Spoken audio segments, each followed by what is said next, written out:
Hi, everyone. I'm Lauren. And I'm Mark. And this is your behavior tip of the week. Our behavior focus for today is the functions of behavior.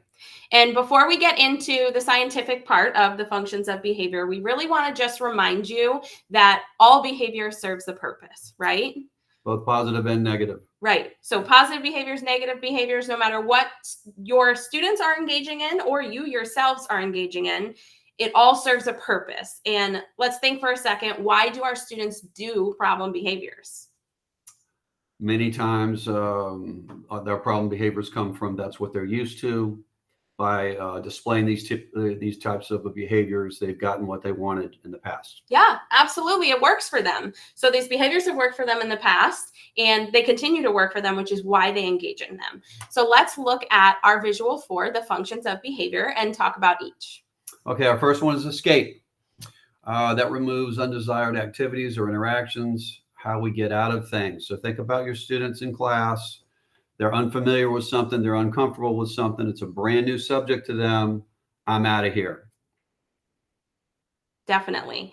Attention is the A, and you can see that puppy dog there looking for some attention. So attention provides access to people or interaction and includes positive and negative interaction. An important thing to think about when we think about attention, a lot of times we just think about attention from adults, but our students also seek attention from who?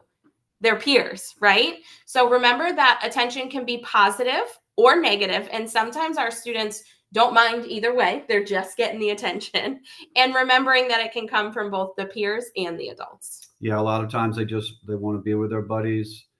They have commonality with their friends and their buddies, and that's the person that they're really seeking attention from or with. Absolutely. Okay, the next one is tangible, provides preferred items or activities. Now, sometimes the tangible is a very good thing because you know what that child is willing to work for. Could be a couple extra minutes on the computer. It could be outside time with a BIA or preferred staff member. It could be a treat or an edible.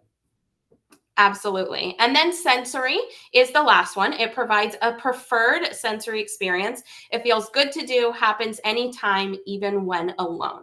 And it's important, we want you to note that sensory is last. If you've taken trainings with us before, you may have seen that acronym SEAT.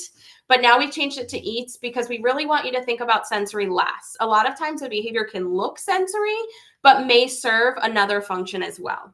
So sensory, something that feels good to do, something that's done whether in the presence of people or whether they're alone, but definitely something that you should keep an eye out for. Now, we wish that we could tell you that you could look at a behavior and know that, oh, it serves one function and that's it. But unfortunately, oftentimes our students' behaviors serve more than one function. Many functions. Absolutely. And with the sensory, keep in mind some of these things may be distracting to your classroom. The clapping, the tapping, maybe clicking with their hands, their feet, whatever it might be. Again, it's something that they've learned over time that provides comfort to them. Right. So we need to be aware of that. Definitely. Such a good point. So when you know the functions of behavior, if you understand why a behavior is happening, sometimes that helps you to kind of give your student a replacement behavior and a new way to meet that same need, but might be a little bit less disruptive to the classroom environment. Exactly. All right. We hope you enjoyed your behavior tip of the week. We'll see you next week. Thank you.